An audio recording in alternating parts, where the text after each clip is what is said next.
ஒரு T20 உலகக்கோப்பை போட்டி நினைச்சு பாருங்க. செம்ம பிரஷர். ஆனா ஒரே ஒரு ஸ்ட்ராட்டஜி மொத்த மேட்சோட தலையெடுத்தையே மாத்திருச்சு. அது எப்படி நடந்தது? வாங்க, இத பத்தி தான் நாம இப்ப விலாவாரியா பார்க்க போறோம். எந்த ஒரு கதைக்குமே ஒரு எமோஷனல் ஸ்டார்ட் இருக்கும் இல்லையா?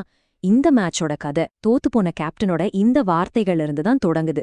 பாருங்க, சொந்த நாட்டு ரசிகர்களை ஏமாற்றுவது மிகவும் சங்கடமாக இருக்கிறதுன்னு சொல்றாரு. இது ஒரு சாதாரண வார்த்தை இல்ல, ஒரு பெரிய சரிவுக்கான ஆரம்ப புள்ளி. சரி, ஒரு வாழ்வா சாவா மோதல். கொழும்புல இருக்கிற பிரேமதாச ஸ்டேடியம்ல நடந்த இந்த சூப்பர் 8 மேட்ச் ஏன் அவ்வளோ முக்கியம்? அதோட பின்னணி என்ன?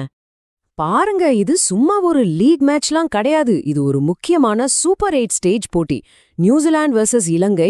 அதுவும் இலங்கை அவங்களோட ஹோம் கிரவுண்ட்ல விளையாடுறாங்க. சோ பிரஷர் பயங்கரமா இருக்கும். ஜெயிக்கிற டீம் செமிஃபைனலுக்கு கிட்ட போயிடும். தோத்தா அவ்வளவுதான், பெட்டியா கட்ட வேண்டியதான். அதனால இது ஒரு நாக் அவுட் மாதிரி தான். மேட்ச் ஆரம்பிச்சப்போ பாக்கறதுக்கு எல்லாமே இலங்கைக்கு சாதகமா தான் இருந்துச்சு. அவங்க பவுலர்ஸ் நியூசிலாண்ட நல்லா டைட் பண்ண ஆரம்பிச்சாங்க. ஹோம் கிரவுண்ட் முன்னாடி ஜெயிச்சிருவாங்கன்னு தான் எல்லாரும் நினைச்சாங்க. ஒரு கட்டத்துல நியூசிலாந்து உண்மையாவே ரொம்ப கஷ்டப்பட்டாங்க. இலங்கை பவுலர்ஸ் அவங்களோட பிளான பக்காவா எக்ஸிக்யூட் பண்ணாங்க.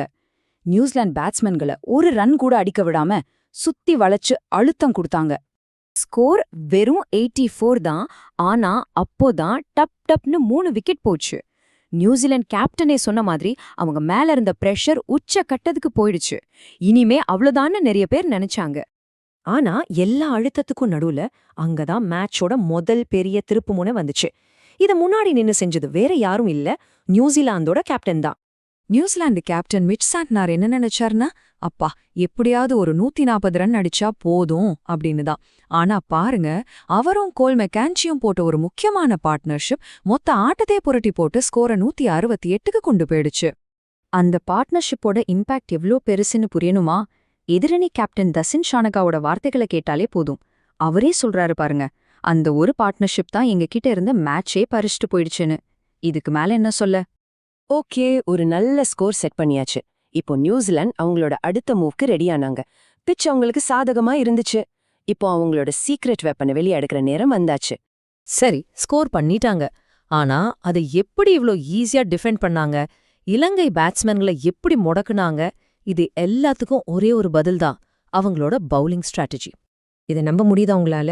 மொத்த 20 ஓவர்ல சரியா 17 ஓவரை நியூசிலாண்டோட ஸ்பின்னர்ஸ் தான் போட்டிருக்காங்க. அடேங்கப்பா, இது ஒரு சாதாரண விஷயம் இல்ல, ரொம்பவே அசாதாரணமான ஒரு மூவ். அவங்களோட பிளான் ரொம்ப simple. Pace off was better. அதாவது வேகமா பந்து போடுறத விட மெதுவா பிச்சோட தன்மையை பயன்படுத்தி பந்து போடுறதுதான் கரெக்ட்னு அவங்க கண்டுபிடிச்சாங்க.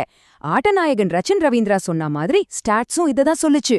இந்த சுழல் தாக்குதலோட ஹீரோ யாருன்னு கேட்டா அது ரச்சின் ரவீந்திரா தான். பேட்டிங்ல கலக்கிற ரவீந்திரா இந்த மேட்ச்ல பவுலிங்ல 4 விக்கெட் எடுத்து இலங்கையோட சேசிங்க மொத்தமா காலி பண்ணிட்டாரு. இதனால நியூசிலாந்து சாதனை பட்டியலையும் அவரோட பேர் வந்துருச்சு. இந்த சுழல் வியூகத்தோட முடிவு ரொம்பவே அதிரடியா தீர்க்கமானதா இருந்துச்சு. இந்த ஒரே ஒரு வெற்றியால நியூசிலாந்து கிட்டத்தட்ட செமிஃபைனல்ல ஒரு கால வச்சுட்டாங்க. ஆனா போட்டியை நடத்தின சொந்த நாட்டு அணியான இலங்கைக்கு இந்த உலகக்கோப்பை பயணம் இதோட முடிஞ்சு போச்சு. இது இலங்கைக்கு ஒரு தொடர்கதையாவே மாறிடுச்சு. பாருங்க, 2014ல கப் ஜெயிச்சதுக்கு அப்புறம் அவங்களால ஒரு தடவை கூட செமிஃபைனலுக்கு போக முடியல. இது அவங்களோட ரசிகர்களுக்கு எவ்வளவு பெரிய ஏமாற்றமா இருக்கும். ஆஹா, இந்த ஒரு மேட்ச் நமக்கு ஒரு முக்கியமான கேள்வியே எழுப்புது இல்லையா? ஒரு சுழற்பந்து வியூகம் ஒரு டீமையே டோர்னமெண்ட் விட்டு வெளியேத்திருக்கு. அப்போ இந்த உலக கோப்பையை ஜெயிக்கிறதுக்கான ரகசியமே வேகத்தை குறைச்சு சுழல்ல கவனம் செலுத்துறது தானா? நீங்க என்ன நினைக்கிறீங்க?